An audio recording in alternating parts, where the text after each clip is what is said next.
Taiwan ಮತ್ತು ಚೀನಾಗೆ ಅಪ್ಪಳಿಸಿದ ರಗಾಸ ಚಂಡಮಾರುತ. 17 ಜನ ಸಾವನ್ನಪ್ಪಿದ್ದಾರೆ. 2 ಮಿಲಿಯನ್ ಜನರನ್ನು ಸ್ಥಳಾಂತರಿಸಲಾಗಿದೆ. ಭಾರೀ ಮಳೆ ಮತ್ತು ಪ್ರವಾಹದಿಂದ ಮನೆ, ಕಟ್ಟಡ ಮತ್ತು ಸೇತುವೆಗಳು ಕುಸಿದು ಬಿದ್ದಿವೆ. ಕೃಷಿ ಭೂಮಿಗೂ ಅಪಾರ ಹಾನಿಯಾಗಿದೆ.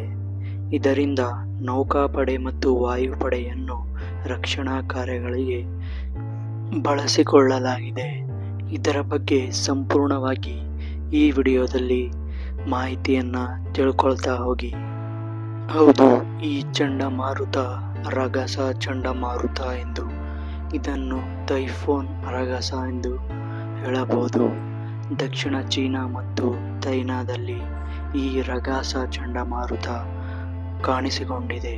ಹೌದು, ಇಲ್ಲಿ 17ಕ್ಕಿಂತ ಹೆಚ್ಚು ಜನರು ಮೃತಪಟ್ಟಿದ್ದಾರೆ ಎಂದು ಅಂದಾಜಿಸಲಾಗಿದೆ.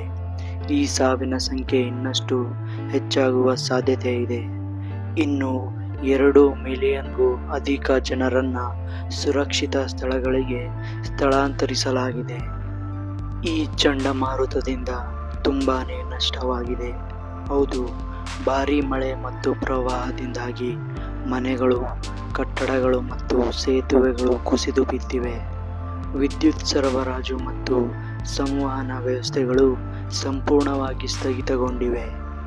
ಇನ್ನು ಕೃಷಿ ಭೂಮಿಗಂತೂ ತುಂಬಾನೇ ಅಪಾರವಾದ ಹಾನಿಯಾಗಿದೆ. ಈ ಚಂಡಮಾರುತದಿಂದಾಗಿ ಚೀನಾ ಮತ್ತು ತೈವಾನ್ ಎರಡೂ ಸರ್ಕಾರಗಳು ರಕ್ಷಣಾ ಕಾರ್ಯವನ್ನ ಕೈಗೊಂಡಿವೆ. ಹೌದು, ಇದಕ್ಕಾಗಿ ನೌಕಾಪಡೆ ಮತ್ತು ವಾಯುಪಡೆಯನ್ನು ಕೂಡ ರಕ್ಷಣಾ ಕಾರ್ಯಗಳಿಗೆ ಬಳಸಿಕೊಳ್ಳಲಾಗಿದೆ. ಈ ಚಂಡಮಾರುತವು ತುಂಬಾನೇ ಭಯಂಕರವಾದ ಚಂಡಮಾರುತ ಅಂತಾನೆ ಹೇಳ್ಬೋದು. ಇದರಿಂದ ಸಾವು, ನೋವು ಮತ್ತು ನಷ್ಟ ತುಂಬಾನೇ ಆಗಿದೆ ಅಂದರೆ ತಪ್ಪಾಗೋದಿಲ್ಲ.